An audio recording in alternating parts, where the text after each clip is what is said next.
Segunda parte. Capítulo 10. La llegada de Almeida. Habían pasado más de 2 semanas y Ríos continuaba en su casa masticando un sabor amargo de bronca e impotencia. La herida de su pierna tardaría mucho tiempo en curarse. Volvería a caminar, pero no todavía. Sus heridas internas probablemente jamás sanarían del todo. Durante muchos años se preguntaría por qué. ¿Por qué había dejado ir a Peto de esa manera tan imprudente? ¿Por qué había sido tan soberbio? Y sobre todo, ¿por qué no había hecho caso a su jefe aquella fatídica mañana en que un cazador lo había dejado en ese estado? Nadie sabía con seguridad quién había herido a Ríos. Aún después de 2 semanas, la necesidad de obtener algún dato certero seguía latente en la seccional Yacuí. Interrogaron a todos los que conocían como cazadores, pero las respuestas eran siempre las mismas. Estaban haciendo otra cosa en aquel momento, nadie sabía nada, nadie vio nada y sobre todo, yo no soy cazador, usted me confunde. Siempre era igual. La parte más difícil de la lucha contra la caza furtiva era el anonimato de los cazadores. Muchos, como el caso de Urundá y sus compañeros, eran un misterio. Permanecían en la civilización tan ocultos como en el monte. Otros, como Peto, llevaban una vida normal. Los conocían, pero no podían hacerles nada por falta de prueba. Tenían que atraparlos monte adentro, cometiendo el delito. Si no, era su palabra contra la de ellos. Y en una sociedad con el sistema judicial desbordado por crímenes considerado más escalofriante que el asesinato de un animal protegido, la importancia que le daban no era lo suficiente. La caza ni siquiera tenía el amarillismo necesario para lograr alguna página completa de los diarios locales. Era un mundo desconocido. Se sabía de su existencia, pero nada más que eso. A veces difundían algún secuestro de armas o algún comprador tonto interceptado por gendarmería con la carne en el baúl de su auto. Estos últimos infractores, como mucho, pagaban una multa. El trabajo de los guardaparques no era fácil, mucho menos grato. Debían entender que, luego de capturar algún furtivo y dejarlo a disposición de la justicia, era probable que volvieran a atraparlo unas semanas después haciendo lo mismo. Tenían que estar dispuestos a capturarlos las veces que fueran necesarias, olvidándose de la volatilidad de su encierro y la tosudez de su perseverancia. Esto era un problema del cual no podían hacerse cargo. El jefe Ferraz remarcaba esta cuestión a todos los que llegaban a la seccional que dirigía. Hay que estar listos para agarrarlos de nuevo en cualquier momento, decía. Cuidar la selva requería vocación de servicio y sobre cualquier otra virtud. Con esa vocación y ese llamado a proteger la naturaleza bien calados en su pecho, comenzó sus días en la seccional Yacuí José Almeida. Había sido compañero de la Borda en la escuela de guardaparques. Se conocían bien. Él lo había recomendado. Mediante una fluida comunicación mantenida desde que habían egresado, estaba al tanto de sus deseos de abandonar las yungas jujeñas. Siempre quiso trabajar en Misiones, la más grande de las selvas argentinas, la más maravillosamente poblada de criaturas radiantes y peligrosas. Debido a su eficaz desempeño, no costó mucho trabajo concederle la petición de ocupar el lugar dejado por Ríos. Sus primeras patrullas, siempre con la Borda, fueron destinadas a la búsqueda de palmiteros en la frontera noreste del parque cerca de Caraguatay. Habían encontrado a 2. Eran tareferos que se tomaban un trabajo extra entre la cosecha.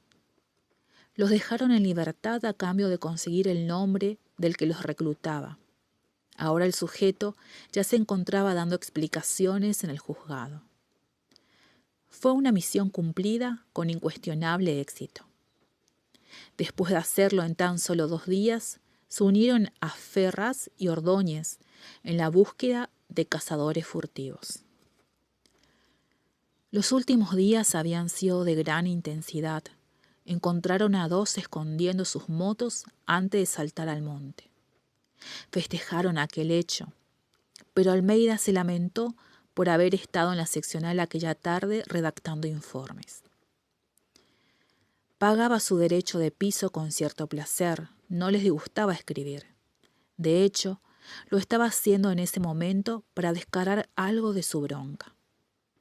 La fortuna que había tenido con los palmitos, con los cazadores, parecía esquiva. En las patrullas de los últimos días había logrado como mucho encontrar campamentos o solo ver sus siluetas sucias mientras desaparecían en el intenso verde. No había que seguirlos. Ferraz lo había dejado perfectamente claro. Los de ese día también habían logrado huir justo cuando ellos llegaban, pero al menos se habían quedado con las armas. «Dale, che, que vamos a jugar un truquito. ¿Qué tanto escribís ahí?», dijo Ordóñez. A pesar de todas las dificultades y de ser nuevo en ese lugar, Almeida la pasaba bien. Había algunos momentos en los que se sentía un antiguo miembro del grupo. A veces disfrutaba de los descansos de patrulla oyendo fluir algún arroyo del parque. Las aves y monos que adornaban los árboles lo envolvían de una suave y desconocida molicie. Era como si algún ser invisible lo abrazara con calidez maternal. Las caminatas solían ser largas, por senderos dificultosos que tenían que abrir con sumo cuidado, casi peinando la maleza con sus herramientas.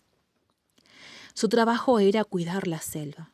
No podían andar abanicando machetes, corriendo el riesgo de matar algún renuevo o de no observar el rastro de los intrusos en zonas declaradas intangibles. Algunos cazadores torpes y también apresurados palmiteros dejaban rastros de destrucción fácilmente perceptibles a sus ojos. De todas formas, Almeida saboreaba con gusto esa capacidad de la selva de renovarse cuando la dejaban tranquila, de curarse y sobrevivir. Era tal vez la mayor de las motivaciones de su trabajo. Ante una resurrección natural casi milagrosa, cualquier esfuerzo valía la pena. El jefe Ferraz descansaba en una silleta en la entrada principal de la seccional Yacuy. Observaba el paredón verde de la selva al otro lado del camino de tierra que constituía la Ruta 101. Era el único camino habilitado para recorrer el parque con algún vehículo y para conectarlo con los pueblos cercanos. Desafortunadamente también servía para que los cazadores se propagaran fácilmente por todo el lugar como un virus descontrolado. Tenían demasiados kilómetros para vigilar con tan pocos hombres.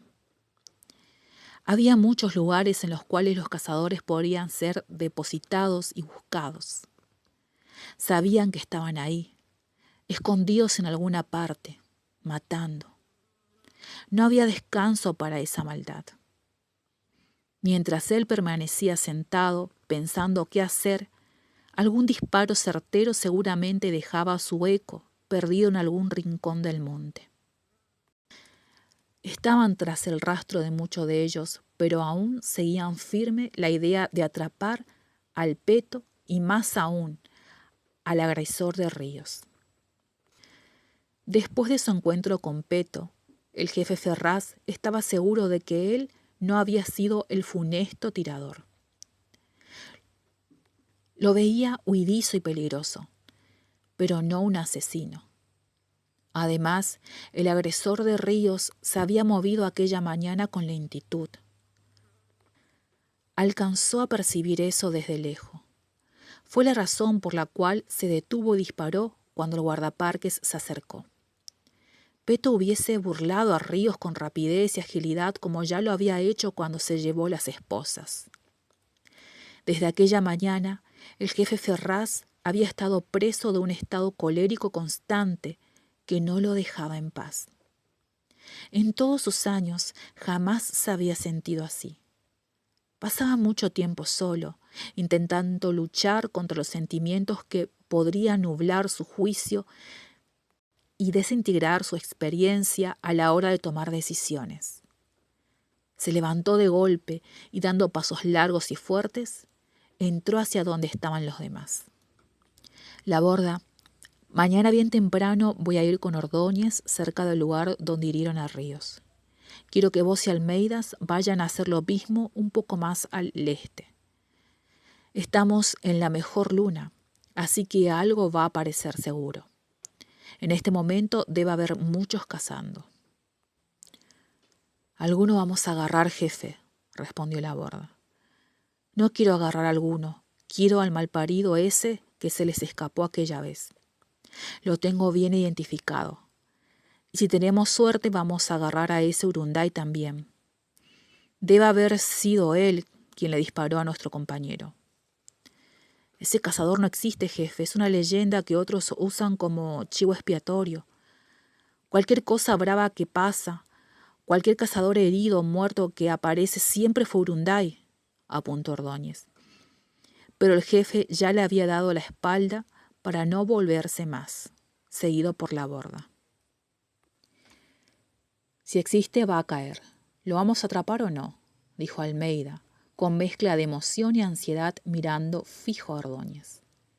Mañana, Almeida, mañana. Ahora, real envido, dijo mientras el jefe se alejaba con el grito. ¡Duerman!